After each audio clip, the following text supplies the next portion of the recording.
Proverbes chapitre 18 verset 24. Celui qui a beaucoup de compagnons les a pour son malheur, mais il y a tel ami plus attaché qu'un frère. Bonjour à tous frères et sœurs, bonjour et bon sabbat comme d'habitude.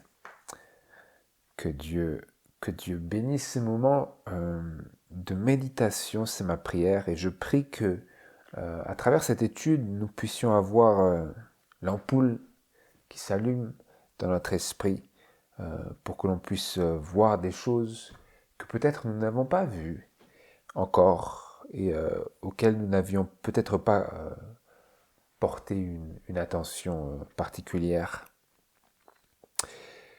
J'ai intitulé cette étude « L'enchevêtrement des liens affectifs ». L'enchevêtrement des liens affectifs. Enchevêtrement, ça veut dire lorsque les choses sont enchevêtrées, emmêlées les unes dans les autres et que ça porte à confusion. Et là, nous parlons de cet enchevêtrement dans le cadre des liens affectifs qui nous relient dans le cadre social, dans le cadre amical, dans le cadre parental, avec nos membres de famille, avec nos amis, avec nos connaissances. Nous voulons parler et considérer cet enchevêtrement des liens affectifs et son influence sur nous en tant que croyants, et ce que la parole dit à ce sujet, et ce que Dieu nous dit, quel est le moyen qu'il nous fournit pour remédier au danger de cet enchevêtrement. Parce que, vous voyez, frères et sœurs, les affections humaines, je lis ce que j'ai écrit, mais je le lis parce que c'est d'une grande importance. Les affections humaines sont une chose forte, n'est-ce pas ? Que ce soit les affections qui nous lient à nos parents, ou les affections qui nous lient à nos enfants, ou les affections qui nous lient à notre conjoint, notre époux ou notre épouse, ou les affections qui nous lient à nos amis. Les affections humaines sont une chose forte. Elles unissent les hommes entre eux et elles tissent, pour ainsi dire, le lien social qui permet aux hommes de vivre en société. Et le mot, je le choisis vraiment à dessein, c'est-à-dire exprès, parce que c'est bel et bien ce que les affections humaines font, elles tissent un lien. Et elles tissent une trame.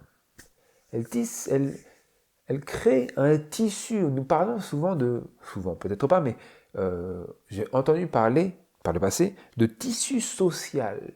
La société est comme un tissu composé de plusieurs fils qui sont faits dans un sens et dans l'autre et qui se chevauchent, mais il se peut qu'il y ait des enchevêtrements et que cela empêche, comme nous allons le voir, notre conscience de s'exercer. C'est ça que nous voulons considérer. Dieu lui-même a créé cette faculté de l'homme et a implanté cette faculté dans l'homme à des fins nobles, à des fins élevées et plus encore à des fins éternelles. Ça, le vrai objectif de cette faculté en l'homme à tisser des liens comme cela entre eux, Dieu a créé cette faculté à des fins nobles, à des fins élevées, à des fins éternelles. Parce que le ciel, comme nous le lisons à de nombreuses reprises et par de nombreux endroits, le ciel, la société du ciel, est une famille. Et c'est donc à cette fin-là ultime que Dieu a créé cette faculté de tisser des liens sociaux affectifs. C'est pour ça. C'est pour ça que cela est partie prenante de qui nous sommes.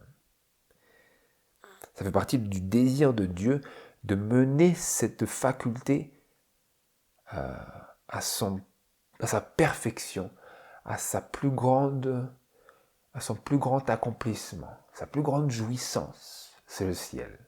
Le ciel est la plus grande jouissance de notre faculté affective et sociale. C'est le ciel. Le ciel où Christ est tout en tous. Pour tout le monde dans le ciel, Christ est tout. Et c'est ça qui fait que le lien et cette capacité affective sera alors menée à son summum. Mais nous ne sommes pas là. Nous ne sommes pas là. Et ce que nous voulons contempler, c'est que malgré que Dieu a créé cette faculté en nous, en l'homme, à des fins si nobles et élevées et ultimement éternelles, eh bien, comme beaucoup de choses que Dieu a faites, Satan a également perverti le lien affectif qui permet aux êtres humains de jouir de leur compagnie mutuelle.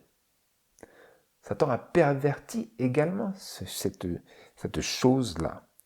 Et il l'a manipulée de telle sorte à s'opposer à Dieu par ce moyen et de telle sorte à détruire l'homme également par la même occasion. Ce qui avait été créé pour être une grande bénédiction est devenu une grande source de malédiction pour l'homme. Nous parlons de quoi? Du lien affectif.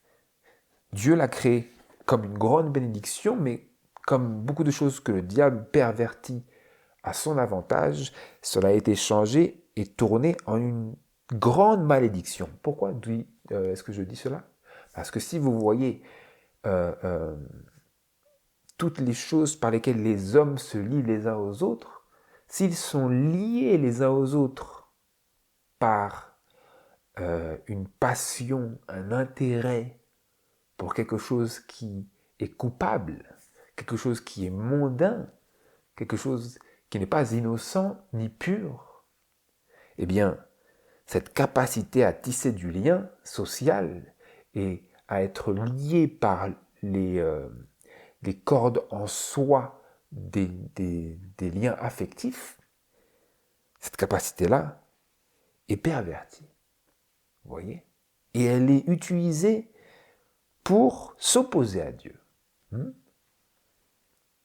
voyez? Donc ça, c'est de manière générale, nous avons discuté ici. Mais est-ce qu'il y a un danger pour le chrétien face à cette perversion ou encore cette manipulation des affections? Est-il un danger même pour le chrétien à ce niveau-là? Que pouvons-nous apprendre de l'exemple et des enseignements de Jésus à ce sujet? Ce que nous voulons voir sans plus tarder dans Matthieu chapitre 12. Matthieu chapitre 12, versets 46 à 50.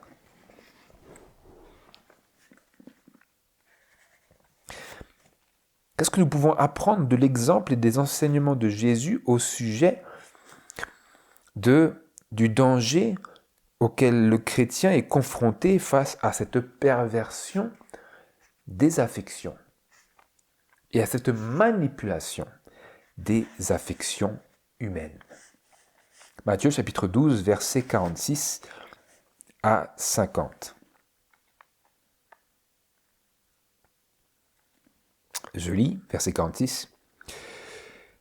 Et comme Jésus parlait encore au peuple, sa mère et ses frères étaient dehors, cherchant à lui parler. Et quelqu'un lui dit, « Voici ta mère et tes frères sont là dehors, qui demandent à te parler. » Mais il répondit et dit à celui qui lui avait parlé, « Qui est ma mère? Et qui sont mes frères? » Et étendant sa main sur ses disciples, il dit, voici ma mère et mes frères. Car quiconque fait la volonté de mon Père qui est aux cieux, c'est celui-là qui est mon frère et ma sœur et ma mère.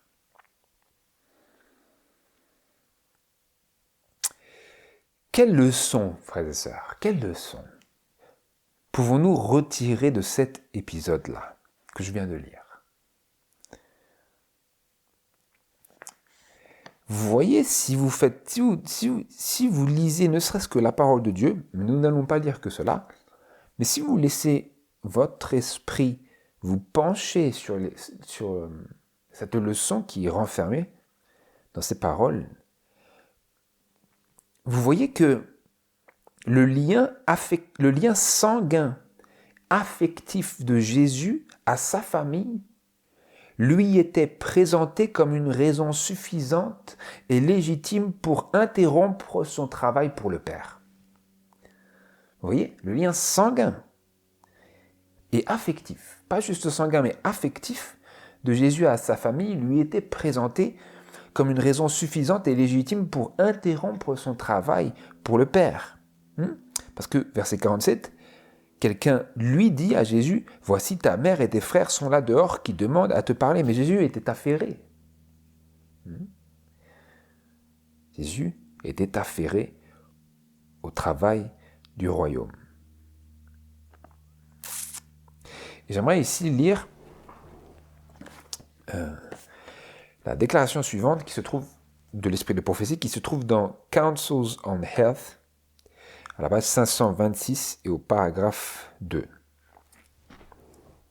C'est directement en lien avec cet événement ici de Matthieu chapitre 12. Le puissant guérisseur travaillait de façon si incessante, si intense et souvent sans nourriture, que certains de ses amis craignaient qu'il ne puisse plus supporter cet effort constant. Ses frères entendirent parler de cela et aussi de l'accusation que les pharisiens portaient contre lui, selon laquelle il chasserait les démons par la puissance de Satan. Ils ressentirent vivement l'opprobre qui pesait sur eux du fait de leur parenté avec Jésus. Ils décidèrent qu'il fallait le persuader ou le contraindre à cesser sa manière de travailler, et ils incitèrent Marie à se joindre à eux, pensant que, à travers son amour pour elle, il pourrait l'amener à être plus prudent. Eux pourraient amener Jésus à être plus prudent. Est-ce que vous voyez quelque chose? C'est important de voir entre les lignes ici.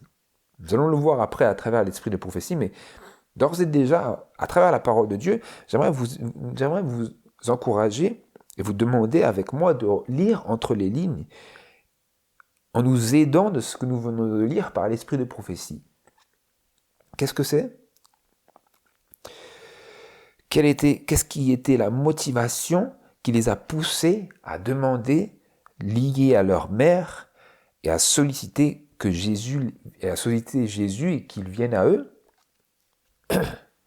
Les frères entendaient parler de Jésus, de son travail acharné, et aussi de l'accusation que les pharisiens portaient contre lui, selon laquelle il chasserait les démons par la puissance de Satan. Ils ressentaient vivement l'opprobre qui pesait sur eux du fait de leur parenté avec Jésus. Ils ressentaient vivement l'opprobre qui pesait sur eux. Du fait de quoi? À cause de quoi? Du fait de leur parenté avec Jésus. Donc ils étaient parents avec Jésus, c'est-à-dire ils avaient la même mère, pas le même père, parce que Jésus était né du Saint-Esprit. Mais quoi qu'il en soit, ils étaient liés par la parenté à travers la même mère et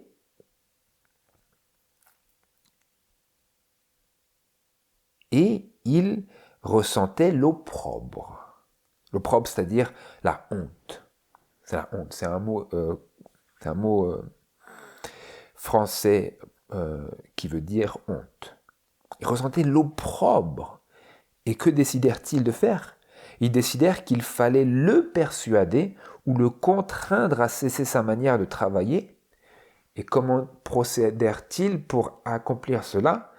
Ils incitèrent Marie à se joindre à eux, pensant que, à travers son amour pour elle, eux pourraient l'amener à être plus prudent. Donc, vous voyez, à travers l'amour de Marie, la mère de Jésus, l'amour que Jésus portait pour Marie, ils espéraient pouvoir l'inciter et le contraindre à travailler différemment, à faire autre chose, à changer sa manière d'agir pour le Père. Vous comprenez? J'aimerais lire également une autre déclaration qui se trouve dans la Review and Herald du 26 septembre 1899, paragraphes 4 à 6. C'est toujours sur le même événement, une autre déclaration sur ce même passage. Dans son zèle, Christ était indifférent à son besoin de nourriture et de repos, et à une occasion, sa mère et ses frères cherchèrent à l'éloigner de son travail. Il pensait que s'ils pouvaient lui parler, ils pourraient l'éloigner de la multitude, mais ils ne purent l'atteindre en raison de la foule, et ils lui firent savoir qu'ils étaient dehors, désireux de le voir. Mais Christ était absorbé par les avertissements solennels et terribles qu'il donnait au peuple. Il souhaitait que ses paroles trouvent un écho dans certains cœurs. Il ne pouvait être interrompu, ses proches ne pouvaient l'éloigner de son devoir. Dans de telles circonstances, son devoir envers eux était secondaire.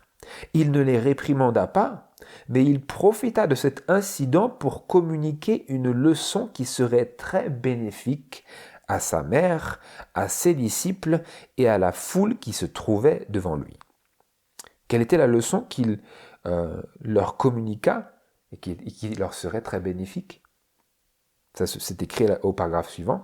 En réponse à ce message, il dit, le message qu'il leur avait adressé, sachant que lui disant qu'ils étaient proches et qu'il voulait lui parler, en réponse à ce message, Jésus dit, « Qui est ma mère et qui sont mes frères ?» Et là, elle élargit la chose pour qu'on prenne bien le sens qui est compris dans cela. Christ n'a jamais manifesté un manque de respect pour sa mère ou ses frères, mais c'était là un point où il pouvait fixer l'attention du peuple et répondre à la question qui agitait beaucoup d'esprits, de savoir ce qu'il devrait faire s'il recevait Christ. Donc beaucoup de personnes se demandaient, mais qu'est-ce qu'il va falloir que je fasse concrètement si je reçois Jésus vraiment comme le Messie? Si j'accepte ses enseignements et si j'accepte et je décide de prendre ma croix et de devenir un disciple de Jésus. Ça continue. Jésus savait que certains présents accepteraient ses paroles et que ce choix leur attirerait l'opposition farouche de père, mère et membres de famille. Jésus, lisait les cœurs de ceux qui étaient devant lui et tendant les mains à ses disciples, il dit avec sérieux, « Voici ma mère et mes frères. Car quiconque fait la volonté de mon Père qui est aux cieux, c'est celui-là qui est mon frère et ma sœur et ma mère. » Voilà l'assurance donnée à tous ceux qui suivent les enseignements de Christ, qu'ils deviendront membres de la famille céleste. Christ déclare « L'obéissance à mon Père qui est aux cieux est l'obéissance filiale. C'est le lien d'union entre moi et tous ceux qui deviendront membres de la famille céleste. Tous ceux qui acceptent la parole de vérité entreront dans le cercle sacré qui lie à moi chaque croyant comme un frère, une sœur ou une mère. Donc Jésus était en train de dire, en substance, à tous ceux qui s'apprêtaient à choisir de le suivre, que lorsqu'ils devraient, par choix d'obéissance à lui, désobéir à père ou mère, et peut-être même être rejetés de père ou mère, frères et sœurs, fils ou filles, ils auraient auprès de Jésus un frère, et Jésus aurait en eux un frère, une sœur et une mère. C'est ce qui est marqué ici. Tous ceux qui acceptent la parole de vérité, dit Jésus, entreront dans le cercle sacré qui lie à moi chaque croyant comme un frère, une sœur ou une mère. C'est la même chose que Jésus disait, c'est que quand le consolateur viendra, il disait à ses disciples, je ne vous laisserai point orphelins, je viendrai à vous. Et là, il dit à ceux qui l'acceptent, l'obéissance à mon Père qui est aux cieux et l'obéissance filiale, à savoir l'obéissance à Dieu en premier, en priorité, est considérée par le ciel comme une obéissance filiale, à savoir un accomplissement du 5e commandement qui dit d'honorer son père et sa mère. C'est vers cela que Jésus cherchait à diriger l'attention de ses auditeurs. Mais maintenant, ce que nous allons faire, c'est élargir les principes qui sont contenus dans à la fois le passage biblique que nous venons de lire et cette citation-là. Nous allons élargir cela. Soyez bien attentifs. À travers le passage de Luc chapitre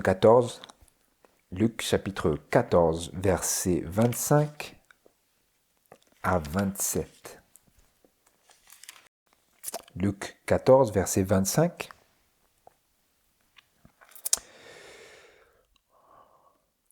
Comme une grande multitude de gens allait avec lui, avec Jésus, il se tourna vers eux et leur dit : « Si quelqu'un vient à moi et ne hait pas son père, sa mère, sa femme, ses enfants, ses frères, ses sœurs, plus encore, sa propre vie, il ne peut être mon disciple.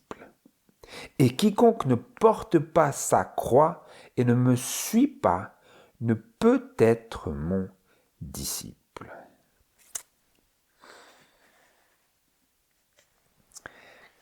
Qu'est-ce que cela veut dire lorsque Jésus dit celui qui ne hait pas son père, sa mère, sa femme, ses enfants, ses frères, ses sœurs, plus encore sa propre vie, il ne peut être mon disciple.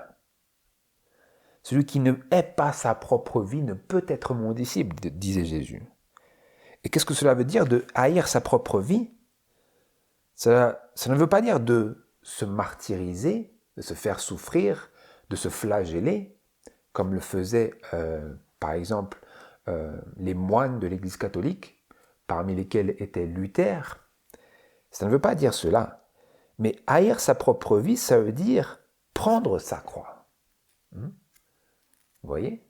Être prêt à perdre ce monde afin de pouvoir gagner Christ. Et donc lorsqu'il disait « celui qui vient à moi et qui ne hait pas son père », cela voulait dire en termes de priorité. Nous allons le voir d'ailleurs après. C'est comme ça qu'à travers l'autre passage, nous arrivons à cette conclusion. Mais pendant que nous sommes ici, avant que nous quittions ce passage, nous voulons réfléchir. Si quelqu'un vient à moi, dit Jésus, et ne hait pas son père, à savoir, et préfère son père, sa mère, sa femme, ses enfants, ses frères, ses sœurs, plus encore sa propre vie, à moi, il ne peut être mon disciple. Vous voyez, c'est une question de priorité. C'est une question sérieuse de priorité que Jésus est ici en train d'aborder dans la question de sa relation à son disciple. Nous allons pour élargir ce passage dans Matthieu chapitre 10, verset 32. Matthieu chapitre 10, verset 32.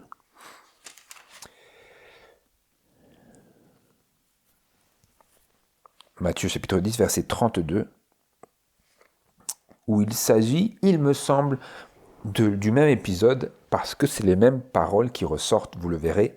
Matthieu chapitre 10, verset 32, Jésus disait encore, « Quiconque donc me confessera devant les hommes, je le confesserai aussi devant mon Père qui est aux cieux. Mais quiconque me reniera devant les hommes, je le renierai aussi devant mon Père qui est aux cieux.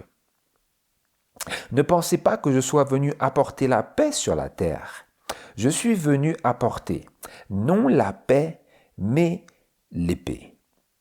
Car je suis venu mettre la division entre le fils et le père, entre la fille et la mère, entre la belle-fille et la belle-mère, et l'homme aura pour ennemis ceux de sa maison. Celui qui aime son père ou sa mère plus que moi, voyez, n'est pas digne de moi. Celui qui aime son fils ou sa fille plus que moi n'est pas digne de moi. Et celui qui ne prend pas sa croix et ne me suit pas n'est pas digne de moi. Celui qui aura conservé sa vie la perdra, mais celui qui aura perdu sa vie à cause de moi la retrouvera. Vous voyez ici. Ces paroles de Jésus sont d'une grande importance c'est ma prière que nous puissions discerner ici, aujourd'hui, par la grâce de Dieu et l'éclairage de son esprit. Jésus disait, quoique dans Jean chapitre 14, il me semble, Jésus disait, je vous laisse la paix, je vous donne ma paix, je ne vous la donne pas comme le monde la donne. Rappelez-vous, dans Jean chapitre 14. Et ici, Jésus, quoiqu'il nous laisse sa paix, qui toutefois, il a précisé, n'est pas comme le monde la donne, il dit ici que, et c'est d'ailleurs en aucun cas contradictoire, c'est tout à fait complémentaire si vous avez un esprit pour entendre ce que l'esprit dit aux églises. Il dit, je suis venu, ne pensez pas que je sois venu apporter la paix sur la terre. En d'autres termes, Jésus disait, je ne suis pas venu apporter la paix que le monde donne. Parce qu'il a dit, la paix que je vous donne, elle n'est pas comme le monde la donne. C'est une autre paix. Vous voyez ? Ce n'est pas une paix de circonstance, c'est une paix pour surmonter les difficultés. C'est une paix à travers l'épreuve. Et donc, parmi ces choses qu'il a dit qui surviendraient aux disciples de Christ, lorsqu'ils l'acceptent, il disait, « Je suis venu apporter non la paix, mais l'épée. » Mais pourquoi dit-il qu'il est venu apporter l'épée ? Parce que, et nous allons le voir après, ça va être très bien énoncé, mais je veux tout de même passer un certain moment sur ce passage en soi. Quelle est cette épée sur laquelle Jésus nous a avertis et mis en garde ? Il dit, je suis venu mettre la division entre le fils et le père, entre la fille et la mère, entre la belle-fille et la belle-mère, et l'homme aura pour ennemis ceux de sa maison. Et ensuite, Jésus dit, alors que dans ce contexte où l'homme a pour ennemi ceux de sa propre maison, Jésus dit, dans ce contexte-là, celui qui aime son père ou sa mère plus que moi, ou celui qui aime son fils ou sa fille plus que moi, ou sa femme ou son mari plus que moi, n'est pas digne de moi. Donc dans le contexte où le disciple se trouve confronté à la réalité où les membres de sa propre famille, de sa propre maison sont devenus des ennemis de Jésus-Christ, là, c'est là qu'il faut savoir bien gérer la question de priorité pour ne pas se retrouver comme cette personne que Jésus a déclaré n'être pas digne de lui. Pourquoi ? Parce qu'elle manifeste qu'elle aime son père ou sa mère, son fils ou sa fille, son époux ou son épouse, plus que Christ. Pourquoi ? Parce qu'elle cède ses convictions. Vous voyez ? Nous allons le voir. Nous allons le voir, mais je voulais que nous passions un moment pour vraiment le voir à travers les Écritures. Pourquoi Jésus dit cela ? Qu'est-ce que cela veut dire ? C'est une question de priorité. Est-ce que j'aime plus dans le sens où je ne suis pas prêt à prendre ma croix? Nous allons l'explorer aujourd'hui. C'est juste une mise en bouche. Je ne vais pas le dire, je vais laisser l'esprit de prophétie le dire. Qu'est-ce que cela veut dire d'aimer père ou mère, mari ou femme, fils ou fille plus que Jésus? C'est chercher à préserver, notez bien, si vous y réfléchissez, vous parviendrez à la même conclusion. C'est chercher à préserver l'unité du cercle familial avec des membres de famille qui, par leur choix de vie, se font les ennemis de la croix. Vous allez le voir. Je lis la déclaration suivante dans Jésus-Christ à la page 349 et paragraphe 2.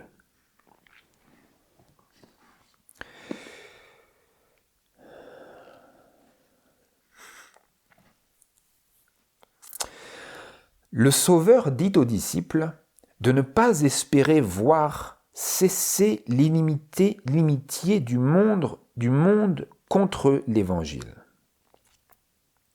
ou qu'après un certain temps, son opposition prendrait fin. Il dit « Je suis venu apporter non la paix, mais l'épée. » Ce n'est pas l'Évangile qui est la cause de la guerre, mais l'antagonisme qu'il rencontre. Donc ce n'est pas l'Évangile qui cause la guerre, c'est l'antagonisme qui s'oppose à l'Évangile qui crée cette épée. Vous voyez ? L'antagonisme. L'antagonisme, c'est-à-dire la chose qui s'oppose à. De toutes les persécutions, la plus dure à supporter, c'est le désaccord au sein du foyer. La séparation des amis les plus chers sur la terre. Mais Jésus déclare, « Celui qui aime son père ou sa mère plus que moi n'est pas digne de moi. Et celui qui aime son fils ou sa fille plus que moi n'est pas digne de moi. » Pourquoi est-ce que l'esprit de prophétie dit cela? Je relis ici, il y a une séquence ici. Il y a une séquence avec des articles et des mots qui ont un sens. Je lisais, de toutes les persécutions, la plus dure à supporter, qu'est-ce que c'est? C'est d'être sur un bûcher. C'est d'être étripé. C'est d'être égorgé. C'est d'être décapité. Ce n'est pas ça. De toutes les persécutions, la plus dure à supporter, c'est le désaccord au sein du foyer. Quoi? Le désaccord. La séparation des amis les plus chers sur la terre. En conséquence de quoi? En conséquence de l'évangile. En conséquence de la vérité biblique. En conséquence des choix de l'un et de la résistance de l'autre. Vous voyez? C'est ça qui est la persécution la plus dure à supporter. Vous vous direz, mais mon frère, ce n'est pas la persécution, ça. Ah, mais c'est là qu'il nous faut redéfinir à la lumière de l'esprit de prophétie. Vous voyez? Nous pensons persécution, c'est des gens qui sont constamment en train de m'attaquer violemment, faire trébucher. Non, pas forcément. Ce fut cela, ça a été cela pendant de nombreux siècles. Mais nous sommes à une période où la papauté n'a plus la puissance qu'elle avait jadis. Et donc la persécution est plus subtile. Mais elle n'est pas moins forte si nous lisons et que nous croyons ce qui est écrit. Le désaccord au sein du foyer est la plus dure des persécutions à supporter. La séparation des amis les plus chers, c'est une chose difficile à supporter. Mais dans le foyer, c'est ça, tout particulièrement cela que nous voulons contempler. Dans le foyer, et ensuite il y a marqué « Mais Jésus déclare ». Pourquoi il y a « mais » ? Pourquoi il y a « mais » ? Parce que lorsque le chrétien est confronté à cette persécution, qui est quoi? Le désaccord au sein du foyer, c'est là qu'il se voit confronté à la nécessité de se montrer digne de Christ. Comment? C'est le but de notre méditation aujourd'hui, de savoir comment gérer l'enchevêtrement des liens affectifs. Vous avez des liens qui sont tout enchevêtrés, emmêlés, parce que nous sommes tant liés, et à travers cela, le diable cherche à nous emmêler, à nous bloquer, à nous empêcher. L'enchevêtrement, c'est ça que par la parole de Dieu, nous voulons arriver à comprendre afin de pouvoir y remédier. C'est pour ça qu'il y a marqué « Mais Jésus déclare ».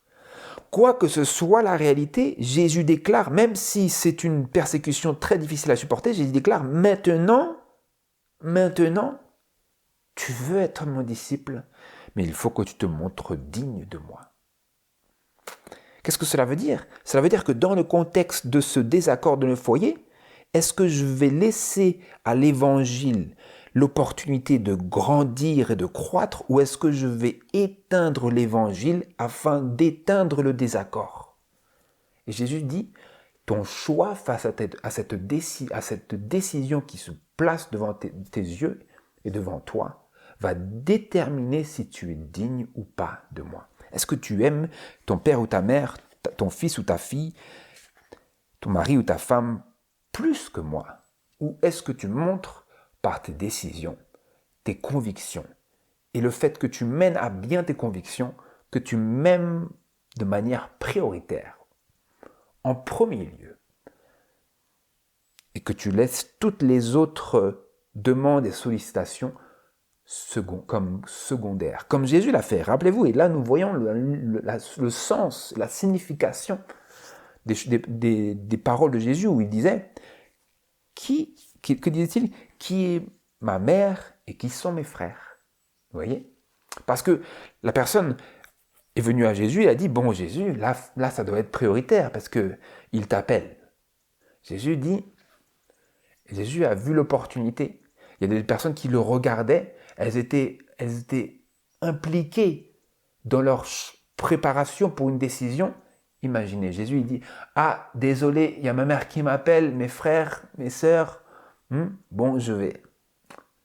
Excusez-moi, on met une pause, il faut que j'aille satisfaire leurs demandes. Jésus il a dit, qui sont ma mère et mes frères?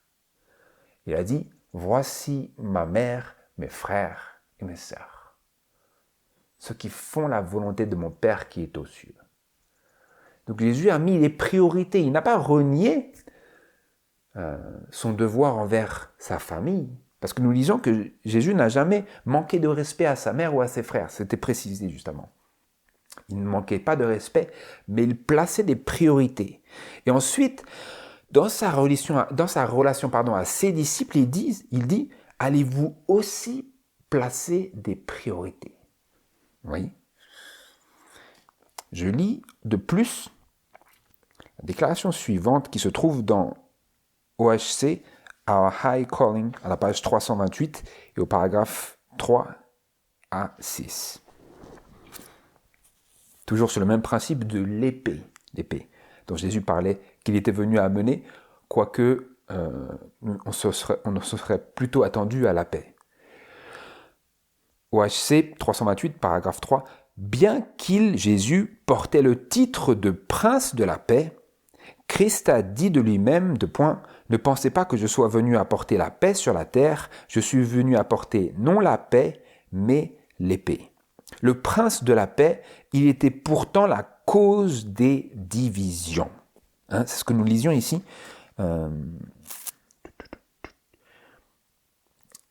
Il disait, je suis venu apporter non la paix, mais l'épée, verset 35, car je suis venu mettre la division entre le fils et le père, entre la fille et la mère, entre la belle-fille et la belle-mère. Qu'est-ce qui est la cause de la division? C'est Christ, mais qu'est-ce que c'est? Quel est le message que Christ est venu amener? L'évangile, la vérité. Jésus l'a dit, vous connaîtrez la vérité vous affranchira, et si le Fils vous affranchit, vous serez véritablement libre. Vous voyez ? Mais la division arrive lorsque des personnes s'opposent à cela. Ce que je veux lire. Notez bien ici.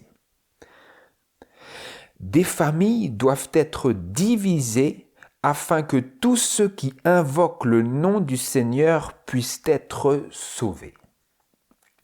Tous ceux qui refusent son amour infini trouveront dans le christianisme une épée, un perturbateur de leur paix. Pourquoi est-ce un perturbateur de leur paix ? Parce que l'Évangile dit que si vous vivez selon la chair, votre paix, c'est une paix qui mène à la mort. Et donc ça perturbe ma paix. Moi, je veux la paix de la chair. Et l'Évangile vient, la vérité, si elle est bien communiquée et bien représentée, vient et dit « Ton plaisir, ça mène à la mort », car il est écrit dans, je crois que c'est Romains chapitre 6, que le salaire du péché, c'est la mort, mais le don de Dieu, c'est la vie éternelle par Jésus-Christ. Il me semble que c'est ça. Mais en tout cas, une chose est sûre, c'est que le salaire du péché, c'est la mort. Et donc, celui qui ne veut pas de cela, eh bien, il trouve dans l'Évangile non pas la paix, mais une épée, et il se retrouve à s'opposer à tous ceux qui vivent et qui choisissent de représenter l'Évangile et la parole de vérité, par laquelle nous sommes appelés à être sanctifiés. Vous vous rappellerez de ce que Jésus avait dit dans sa prière au Père, « Sanctifie-les par ta vérité, ta parole est la vérité. » Vous voyez un peu ? Qu'est-ce que l'esprit de prophétie nous dit ? Des familles doivent être divisées afin que tous ceux qui invoquent le nom du Seigneur puissent être sauvés. Dites-moi, vous croyez que votre famille, elle va rester constante comme ça jusqu'à la fin ? Je suis désolé. C'est peu probable. C'est peu probable, mes frères et sœurs, mais rappelez-vous de ce que Jésus a dit lorsqu'il disait à ces personnes qui s'apprêtaient à recevoir le Seigneur Jésus-Christ dans leur vie et à souffrir toute la persécution qui s'en suivrait. Il a dit « Voici ma mère et mes frères et mes sœurs. » Jésus lui-même a placé, a élevé la norme et l'étendard de la personne qui met Dieu de manière prioritaire dans sa vie. Et ensuite, il a passé le flambeau, il a dit, celui qui aime son père ou sa mère, son fils ou sa fille, son mari ou sa femme plus que moi, n'est pas digne de moi. Il n'est pas digne de quoi ? Il n'est pas digne de mon exemple que j'ai moi-même posé et donné. Vous voyez un peu ?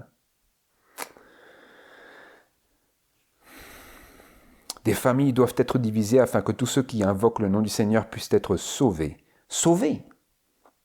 Tous ceux qui refusent son amour infini trouveront dans le christianisme une épée, un perturbateur de leur paix. Que disait Achab à Élie, lorsque Élie venait à lui après avoir été caché de Achab pendant de nombreuses années? Élie venait à lui et Achab dit « C'est toi le perturbateur d'Israël? C'est toi qui perturbe Israël comme ça ?» Qu'est-ce que Élie a dit? Ce n'est pas moi qui perturbe Israël, qui trouble Israël. C'est toi et ton peuple en ce que vous avez abandonné les commandements de l'Éternel, ton Dieu.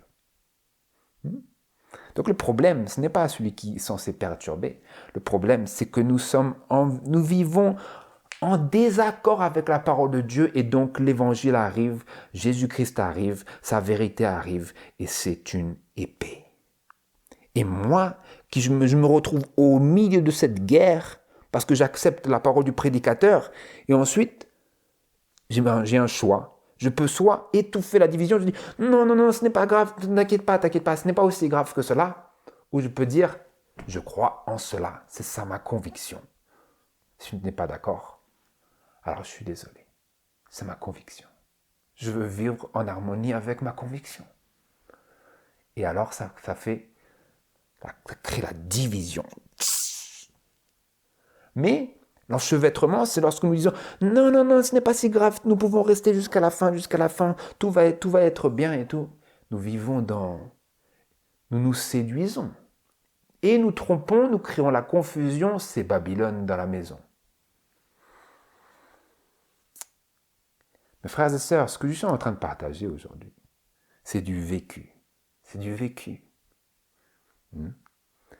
Et mon désir, c'est de vous inspirer, de nous inspirer une grande détermination pour honorer le Seigneur par notre vie, honorer le Seigneur par nos décisions, honorer le Seigneur par notre consécration, honorer le Seigneur en lui donnant la place première, par-dessus toute autre chose et toute autre personne.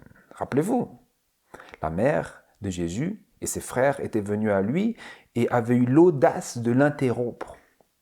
Ils disaient, nous cherchons à te parler, nous sommes dehors et nous cherchons à te parler. Ça ne se voit pas que je suis occupé.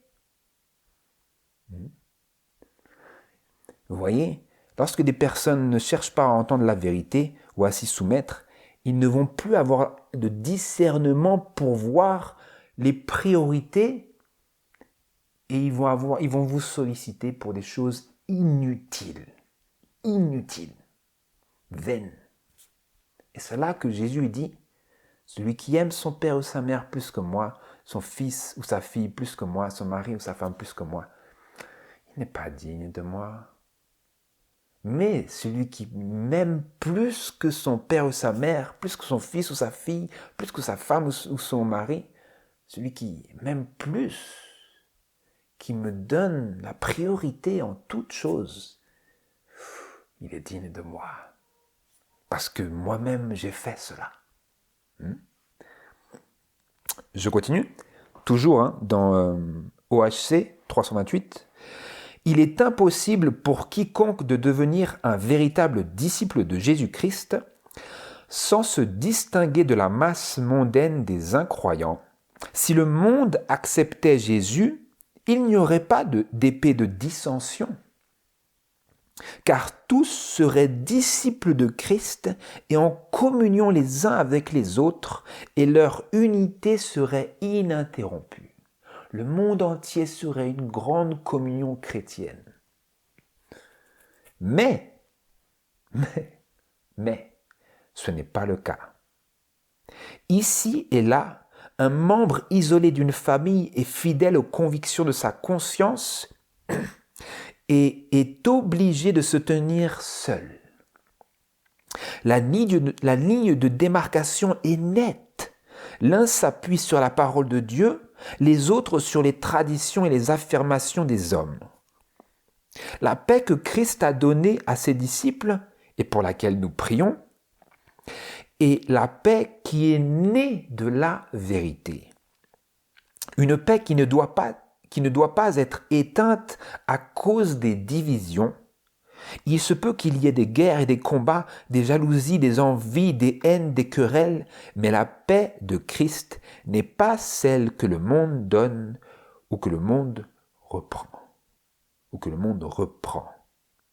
Vous voyez ? Donc, dans ce contexte ici, nous lisons que si tout le monde acceptait Jésus, son évangile et sa parole de vérité, il n'y aurait pas d'épée de dissension, mais ce n'est pas le cas.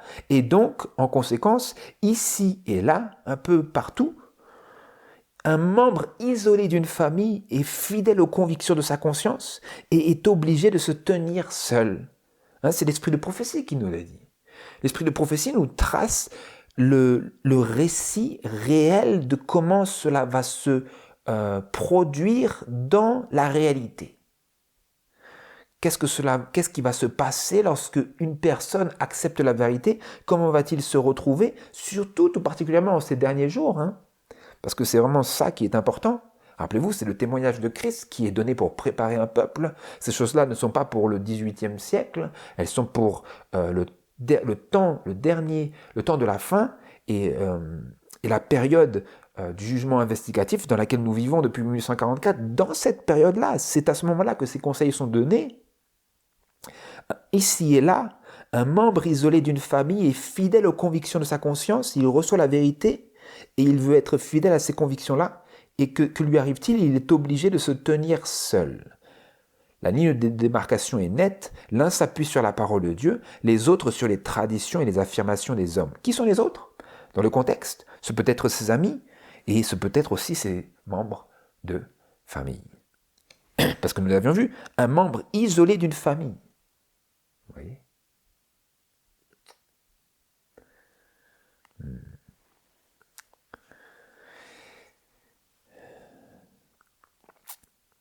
J'aimerais lire la déclaration suivante qui nous aide à bien comprendre pourquoi, cette question de l'enchevêtrement des liens affectifs, cela se trouve dans la tragédie des siècles, à la page 647 et au paragraphe 2. Nombreux sont les moyens dont Satan se sert pour lier ses captifs, par des influences humaines. Il en retient des multitudes par les liens d'affection qui les attachent à ceux qui sont des ennemis de la croix, que cet attachement soit filial, paternel, conjugal ou social. Les conséquences en sont les mêmes, les adversaires de la vérité exercent leur influence sur la conscience et les âmes qu'ils tiennent sous leur emprise n'ont pas assez de courage ou d'indépendance pour obéir à leur propre conviction du devoir. Quel est le moyen par lequel dont le diable se sert pour lier ses captifs? D'une part, par des influences humaines, mais qu'est-ce que c'est particulièrement? Il en retient des multitudes par les liens d'affection qui les attachent à ceux qui sont, quoi? Des ennemis de la croix. Vous voyez dans cette déclaration le but de cette méditation et la raison du titre, l'enchevêtrement des liens affectifs. Comment est-ce que le diable retient des multitudes, à savoir les retient d'être délivrés, les retient d'être affranchis? Il les retient des multitudes par les liens d'affection. Et ces liens, à quoi est-ce qu'il les attache? Qu'il les attache à ceux qui sont des ennemis de la croix. Donc, il s'agit ici de personnes, de multitudes qui pourraient servir Dieu, mais qui sont retenus, enchaînés, pour ainsi dire, par des liens affectifs à ceux qui sont des ennemis de la croix. Vous voyez? Je continue. Qu'est-ce que c'était? Que cet attachement soit filial, paternel ou littéralement parental, conjugal ou social, les conséquences sont les mêmes. Donc, quel que ce soit, quelques-uns de ces différents attachements que ce soit, les conséquences sont les mêmes. Quelles sont ces conséquences? Les adversaires de la vérité, à savoir les ennemis de la croix, exercent leur influence sur la conscience de cette autre personne, et les âmes qu'ils tiennent sous leur emprise n'ont pas assez de courage ou d'indépendance pour obéir à leur propre conviction du devoir. Vous voyez un peu? Donc l'adversaire de la vérité, dans le contexte du foyer, cet ennemi de la croix, ce que Jésus avait dit, l'homme aura pour ennemi ceux de sa maison. Vous voyez, vous faites le lien. Ce n'est pas moi, je ne suis pas en train d'inventer.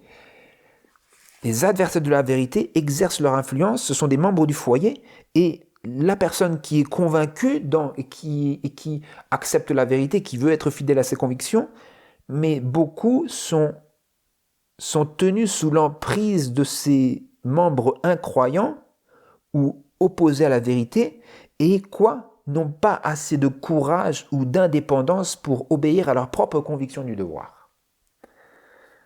Et c'est comme cela que le diable retient des multitudes par les liens de l'affection. Donc le diable, il emmêle tous les liens, mais quels sont ces liens? Ce sont les liens affectifs. Je suis tellement lié affectivement. Ce sont mon père, ma mère, mes frères, mes sœurs, mon fils, ma fille, mon époux, ma femme. Nous sommes liés et donc nous sommes retenus de quoi? D'obéir à nos propres convictions du devoir. Vous voyez? Et c'est là que vient en ligne de mire les paroles de Jésus, celui qui aime son père ou sa mère, son fils ou sa fille, son époux ou sa femme plus que moi, n'est pas digne de moi. Vous voyez? C'est là que l'opportunité est donnée aux disciples de se montrer dignes de Christ. Comment? En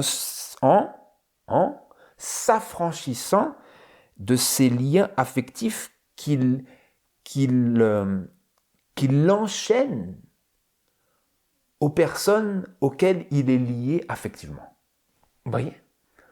Et qui l'empêche d'obéir aux convictions de sa propre conscience. Vous voyez?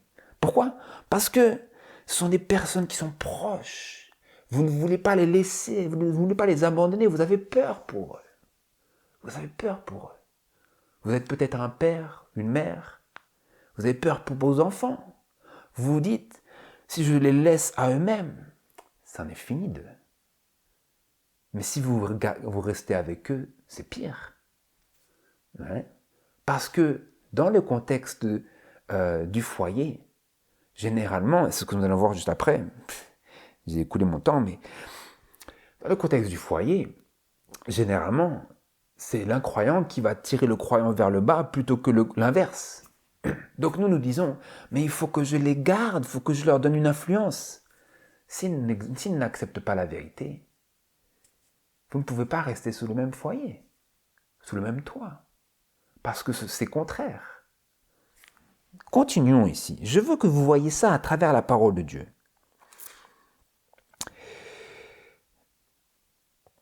Et donc, c'est ce que nous avions vu,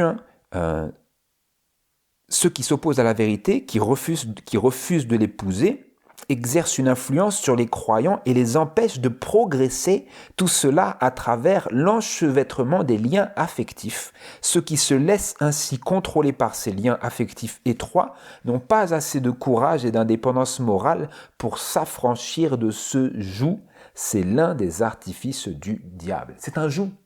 C'est un joug, mais comme vous le lisez dans 2 Corinthiens chapitre 6, c'est un joug inégal.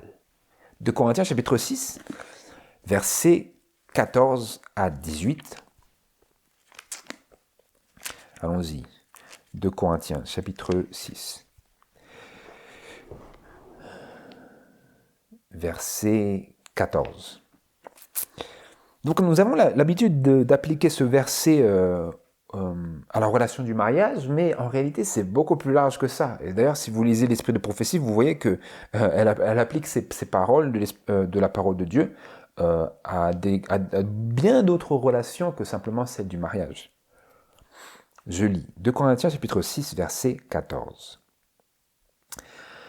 Ne vous mettez pas sous un même joug avec les infidèles, car qu'y a-t-il de commun entre la justice et l'iniquité? Et quelle union y a-t-il entre la lumière et les ténèbres? Quel accord entre Christ et Bélial? Ou quelle part a le fidèle avec l'infidèle? Et quel rapport entre le temple de Dieu et les idoles? Car vous êtes le temple du Dieu vivant. Comme Dieu l'a dit, j'habiterai au milieu d'eux et j'y marcherai, je serai leur Dieu et ils seront mon peuple.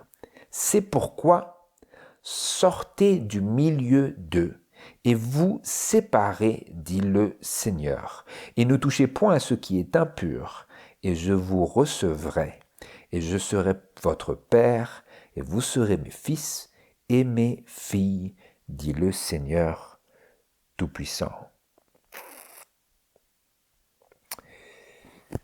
Que nous dit la parole de Dieu?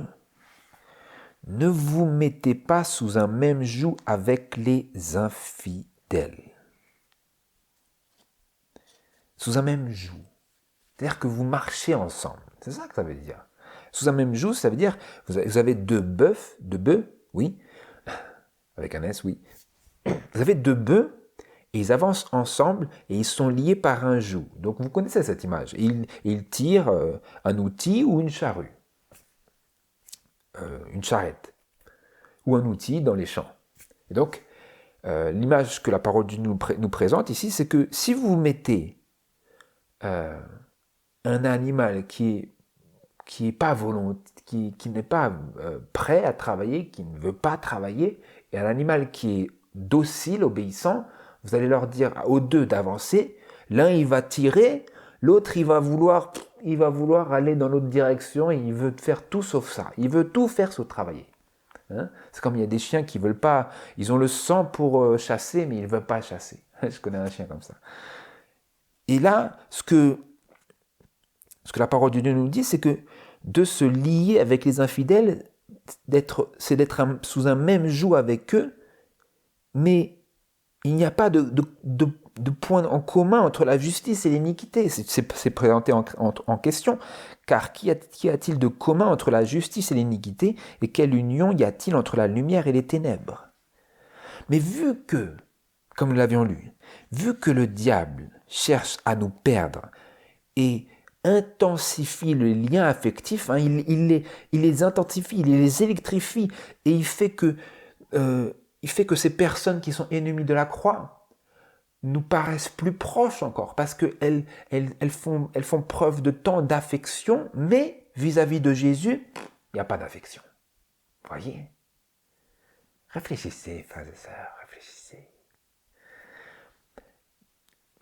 Les circonstances sont telles que les personnes qui sont des membres de famille vont être fortement inspirées par leur lien affectif à nous, mais leurs liens affectifs à Dieu sont inexistants. Et donc, en raison de cette inexistence et cette absence de désir de connaître afin d'épouser la vérité, en raison de cette chose-là, cette épée, Jésus disait, c'est là qu'il te faut te montrer digne de moi. Comment? En ne te mettant pas sous un même joug avec les infidèles. Vous me direz, mais c'est les membres de famille. Mais peu importe. S'ils ne veulent pas, s'ils sont ennemis de la croix, ils rentrent dans la catégorie des infidèles. Vous comprenez? Voyez-le ici à travers la parole de Dieu. Ce n'est pas moi qui le dis. Je lis dans le livre Christ Triumphant, à la page 75 et au paragraphe 3. Puisque nous recherchons la vie immortelle future, chacun d'entre nous devrait pouvoir jouir d'un environnement aussi favorable que possible au développement du caractère chrétien. Dieu nous appelle fréquemment à rompre tout lien qui nous rattache à des influences impies et à sortir du milieu de celles-ci. Combien de liens? Combien de liens? Dieu nous appelle fréquemment à rompre tout lien qui nous rattache à des influences impies et à sortir du milieu de celles-ci. Est-ce que cela comprend aussi le lien affectif, familial? Est-ce possible? Dans quelle mesure? Dans la mesure où nous devrions pouvoir jouir d'un environnement aussi favorable que possible au développement du caractère chrétien. Je suis en train de lire le témoignage de Jésus. Nous avons besoin et nous devrions pouvoir jouir d'un environnement aussi favorable que possible au développement du caractère chrétien. Vous avez saisi? Et donc, dites-moi, frères et sœurs, honnêtement, si vous vivez sous un même toit, avec quelqu'un qui n'est pas de votre foi, qui n'a aucun désir de connaître la vérité pour s'y soumettre, mais qui est avenant, ça va être facile de développer un caractère chrétien? Dites-moi. Comment est-ce que vous faites? Il y a une personne qui veut marcher dans le sentier étroit qui mène à la vie, et sous le même toit, il y a une personne qui va sur la voie spacieuse qui mène à la perdition. Est-ce possible que ce soit là précisément ce que la parole de Dieu nous dit d'éviter? La parole de Dieu nous dit ne vous mettez pas sous un même joug avec les infidèles. Si être sous un même toit, ce n'est pas être sous un même joug, alors qu'est-ce que cela veut dire être sous un même joug? Vous voyez? Donc si nous sommes croyants, nous sommes chrétiens, nous avons embrassé la vérité, épousé, accepté la vérité pour vivre selon la vérité, mais que sous notre toit, il y a des personnes qui vivent, qui ne veulent pas de la vérité, qui ne vivent pas selon la vérité. Est-ce que nous sommes dignes de Jésus? Ou est-ce que... Parce que vous voyez l'autre voix du ciel, dans Apocalypse chapitre 18, verset 4, elle dit « Sortez du milieu d'elle, mon peuple, de peur que vous ne participiez à ses péchés et que vous n'ayez aussi part à ses plaies. » Donc la elle dont il s'agit, c'est Babylone. Vous le savez, c'est le contexte qui nous le dit. Donc Dieu dit, à travers ce mouvement, qui est un écho de la voix, de sa voix et de la voix de l'Esprit, il dit « Sortez de Babylone, mon peuple. » Mais tandis que nous voulons relever ce message, si nous proclamons ce message, mais qu'ensuite les personnes viennent chez nous, et chez nous c'est la Babylone, parce que c'est la confusion, parce qu'il y a des personnes qui vont dans cette direction et d'autres qui vont dans cette direction. Qu'est-ce que nous allons faire à l'esprit des personnes que nous voulons sortir de la confusion? Nous allons leur créer plus de confusion. Pourquoi? Parce que ce n'est pas en accord avec la parole qui nous dit de ne pas nous mettre sous un même joug. Mais si nous sommes sous un même toit, nous sommes sous le même joug. Nous vivons ensemble. Nous ne pouvons pas ne pas être sous le même joug parce que nous vivons, nous sommes sans cesse associés. Hein? Moi, je sais parce que frères et sœurs, j'ai beaucoup fait cette expérience parce que j'ai accepté l'évangile quand je n'avais moi-même pas de logement à moi. Donc, je devais vivre, contraint de vivre dans le logement de mes parents. Voilà, c'est la réalité. Je n'en suis pas fier, mais je n'avais pas le choix. Mais c'était une lutte constante. Vous allez dans deux directions complètement diamétralement opposées. Et donc, j'ai prié le Seigneur, il faut que j'ai mon propre logement. J'ai prié. Et pendant certaines années, j'ai eu droit à un logement qui ne m'appartenait pas, qui appartenait aussi à mes parents, mais dans lequel je devais aussi composer avec le fait que ça ne m'appartenait pas, et donc il fallait que je sois sous le même toit avec des personnes qui ne vont pas dans la même direction. Vous voyez? Donc si nous n'avons pas le choix, certes, mais l'objectif de la parole de Dieu, l'idéal, c'est que nous ne nous mettions pas délibérément, si nous avons le choix, sous un même joug avec les infidèles. Nous devrions tout faire pour avoir un environnement aussi favorable que possible au développement de notre caractère. Alors certes, si vous êtes confronté à cette épée au sein du foyer, mais que vous n'avez pas le choix, ce sera une épreuve où Dieu vous purifiera. Mais il nous faut comprendre que si nous voulons mener des personnes à la vérité, nous ne pouvons pas utiliser un foyer où nous avons une seconde Babylone. Vous comprenez, mes frères et sœurs?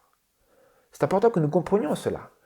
Nous allons prêcher l'évangile, nous allons prêcher la parole de Dieu, prêcher ce message, ce dernier message, pour rassembler les quelques grains de blé qui ont été laissés sur le champ, et nous les amenons, et c'est encore la confusion. Dieu ne peut pas permettre des choses comme ça. Et donc, des fois, Dieu il va mettre les freins sur nos activités. Il va dire, il faut que tu gères tout cela. Tu gères tout cela, tu fais le nettoyage. Vous comprenez? Nous avons besoin de faire le nettoyage, surtout si nous voulons présenter la vérité. Si, en tant qu'individu, nous avons cette difficulté, nous sommes confrontés à cette difficulté de devoir vivre sous le même toit et de composer avec des influences adverses à la vérité, eh bien Dieu nous aidera. Dieu nous aidera. Il m'a aidé. Il m'a soutenu. Il m'a encouragé. J'ai beaucoup pleuré. Dieu le sait. Mais au moment opportun, il m'a donné ce que je voulais, c'est-à-dire un logement. Où je pouvais moi-même suivre mes propres principes et ensuite dire à mes proches, vous venez chez moi, mais chez moi c'est selon mes règles. Vous comprenez? Chez moi, je prie, je suis libre de prier. Je peux prier quand je veux. Vous comprenez? Nous avons besoin, vous venez chez moi, c'est selon mes règles. Et ensuite, si vous devez aller là-bas, vous vivez aussi selon vos règles. Les règles n'étant pas sans loi devant Christ. Vous comprenez? Il faut que nous puissions être moralement indépendants et ne pas être enchaînés par les liens affectifs humains aux personnes qui sont des ennemis de la croix de Jésus-Christ. Vous voyez l'enchevêtrement des liens affectifs et comment nous pouvons nous affranchir de cela et nous montrer dignes de Jésus. J'aimerais lire tout particulièrement cette citation-là qui va vraiment cimenter tout cela et ensuite nous allons conclure et je vous laisserai les autres citations à votre disposition comme d'habitude. Dans Foyer chrétien, à la page 447 et au paragraphe 4, il est écrit le suivant. Nous ne pouvons servir en même temps Dieu et le monde. Nous ne devons pas centrer nos affections sur des membres de famille mondains qui n'ont aucun désir de connaître la vérité. Je centre mes affections, je les aime tellement, mais ils n'ont aucun désir de connaître la vérité. La parole de Dieu nous dit, nous ne devrions pas centrer nos affections sur des membres de famille mondains qui n'ont aucun désir de connaître la vérité. Mais, il n'y a pas marqué mais c'est moi qui l'ajoute, nous pouvons essayer par tous les moyens dans nos rapports avec eux de présenter la lumière. Oui, nous pouvons, et en effet, nous devrions, mais, notez bien, mais il ne faut pas que nos paroles, notre comportement, nos habitudes et nos actes soient de quelque manière modelés par leurs idées et leurs habitudes. Nous devons chercher à présenter la vérité dans tous nos rapports avec ces personnes. Si nous ne pouvons faire cela, moins nous aurons de relations avec elles, mieux cela vaudra pour notre spiritualité. Si nous ne pouvons pas quoi? Si nous ne pouvons pas, dans nos rapports avec eux, leur présenter la vérité parce qu'ils ne veulent tout simplement pas l'entendre, ils sont endurcis à cela, ils n'ont pas de désir, donc à chaque fois que vous levez le sujet, ils essaient d'éviter, ils ne veulent, par contre ils veulent rester sur le même toit. Mais par contre ils ne veulent pas de la vérité. Et donc si nous ne pouvons faire cela, nous ne pouvons présenter la vérité, c'est-à-dire que si nos efforts à leur égard sont stériles, c'est-à-dire ça ne porte pas de fruits malgré nos efforts, ils n'ont aucun désir de connaître la vérité. Qu'est-ce qui est marqué? Si nous ne pouvons faire cela, moins nous aurons de relations avec elles, avec ces personnes, mieux cela vaudra pour notre spiritualité. Pour notre bien spirituel, notre bien-être spirituel, notre croissance chrétienne, notre développement d'un caractère chrétien, ce sera beaucoup mieux si nous ne sommes pas sous un même joug avec des infidèles. Moins nous les verrons, mieux cela vaudra. Je viens de lire l'esprit de prophétie, mes frères et sœurs. Moi, je suis en horreur. Je suis en horreur. J'ai accepté. J'ai accepté de perdre ma réputation afin que je puisse être approuvé dans ce que je fais et ce que je dis du Seigneur. Est-ce que vous ferez la même décision? C'est ma prière que vraiment le Seigneur puisse nous inspirer à faire des choix honorables, et à pouvoir nous créer un environnement qui soit le plus favorable possible au développement de notre caractère, à la ressemblance de Christ, et au fait que nous puissions inviter d'autres personnes. Pour pas que nous ayons à les amener dans une deuxième, une troisième Babylone. Puisse Dieu purifier notre environnement, nos cœurs, nos affections, pour que nous puissions nous affranchir de ces liens et de ces chaînes. C'est ma prière. Que le Seigneur vous bénisse. Au nom de Jésus.